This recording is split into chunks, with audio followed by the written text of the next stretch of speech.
महाराष्ट्र विधानसभा चुनाव 2024 से ठीक पहले राज्य में सत्तारूढ़ गठबंधन महायुति में सीटों के बंटवारे को लेकर महा खींचतान मची हुई है। महाराष्ट्र में विधानसभा सीटों की संख्या 288 है और बीजेपी 160, शिवसेना 100 से ज्यादा और एनसीपी 60 से लेकर 80 सीटों पर अपने उम्मीदवार उतारना चाहती है और यही इस घमासान की वजह भी है। कई दौर की बैठकें हो चुकी है, बातचीत हो चुकी है, एकनाथ शिंदे की जो है अमित शाह से मुलाकात हो चुकी है, लेकिन महायुति में सीटों के बंटवारे को लेकर अब तक कुछ भी साफ नहीं हो पाया है। महाराष्ट्र विधानसभा चुनाव के लिए सीटों को लेकर 3 दलों वाली इस महायुति में रस्साकशी और तेज होने की संभावना है।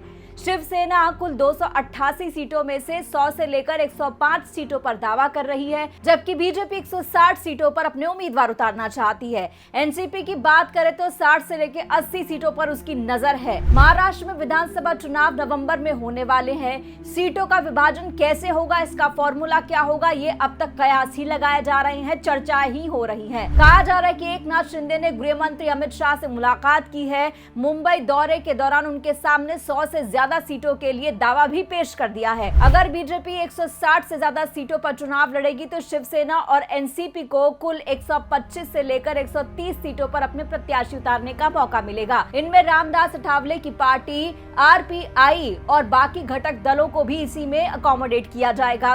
बताया यह भी जा रहा है कि अजीत पवार की एनसीपी कम से कम 70 सीटों पर चुनाव लड़ना चाहती है। वहीं शिंदे की शिवसेना ने भी 80 सीटों पर दावा पेश कर दिया है। ऐसे में सीटों के बंटवारे को लेकर महायुति में खींचतान होना तय माना जा रहा है। सीट बंटवारे के फॉर्मूले को इस महीने फाइनल करने की बात चल रही है, लेकिन ऐसा लग नहीं रहा कि हो पाएगा। राजनीतिक गलियारों में तो खबर यह भी आई कि शिवसेना 80 से 90 सीटों पर जा सकती है और एनसीपी को 50 से 60 सीटें मिल सकती हैं। इस बीच उप मुख्यमंत्री अजीत पवार ने बीजेपी द्वारा 25 सीटों पर फ्रेंडली कंपटीशन के प्रस्ताव की खबरों को दरकिनार कर दिया। एनसीपी की 60 से 80 सीटों की मांग पूरी नहीं होती है तो वो महायुति के गणित को बिगाड़ भी सकते हैं। बीच में तो खबरें यह भी उड़ी थी कि एनसीपी महायुति को कभी भी छोड़ सकती है क्योंकि अजीत पवार खुश नहीं है। अब बीजेपी के एक नेता ने बम फोड़ा है, वो बम क्या है वो भी बता दे। उन्होंने एक बयान दिया है।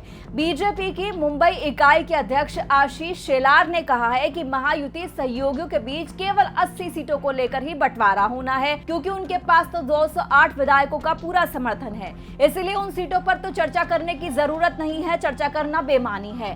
बाकी की 80 सीटों के बंटवारे को लेकर बातचीत करेंगे और तब जाकर के डिसाइड होगा कि एकनाथ शिंदे और अजीत पवार की पार्टियों को कितनी कितनी सीट मिलेगी। ये बात शिंदे और पवार दोनों ही सुनकर घबरा गए होंगे कि क्या मजाक चल रहा है। वैसे अजीत पवार जो महाराष्ट्र के रिकॉर्ड 5 बार उप मुख्यमंत्री रह चुके हैं, वो सीएम बनने की ख्वाहिश रखते हैं पर उन्हें मौका नहीं मिल रहा, ये उनका खुद का कहना है। अब ये इशारा है बीजेपी को समझना ही चाहिए कि किस हसरत से अजीत पवार बीजेपी के साथ आए हैं। उधर पूर्व मुख्यमंत्री देवेंद्र फडणवीस ने एनसीपी के अजीत पवार को लेकर कहा है कि अजीत पवार की एनसीपी को बीजेपी ने अपने साथ ले तो लिया, लेकिन इससे हमारे वोटर्स नाराज हो गए। उनको ये बात कुछ खास पसंद नहीं आई। यहाँ 2024 लोकसभा चुनाव में शर्मनाक प्रदर्शन का ठीकरा एक तरीके से अजीत पवार के सर पर फोड़ दिया गया है। वहीं एकनाथ शिंदे और देवेंद्र फडणवीस के बीच एक अलग ही मुकाबला चल रहा है। दोनों ही अक्षय शिंदे के पुलिस एनकाउंटर को लेकर आमने सामने है। महाराष्ट्र के मुख्यमंत्री एकनाथ शिंदे और डेप्यूटी सीएम देवेंद्र फडणवीस दोनों ही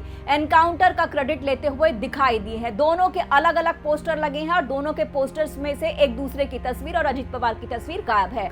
अब सब अलग चाल चल रहे हैं तो कैसे विधानसभा चुनाव जीता जाए। अभी तो राज ठाकरे भी इस लाइन में लगे हुए हैं। महायुति में वो भी आएंगे क्योंकि मनसे का कहना है कि राज ठाकरे के बिना राजनीति अधूरी है। मुंबई की, महाराष्ट्र की सीटों की घोषणा में देर एक बार फिर से खतरे की घंटी है। सीटों के बंटवारे का घमासान लोकसभा चुनाव में भी देखने को मिला था।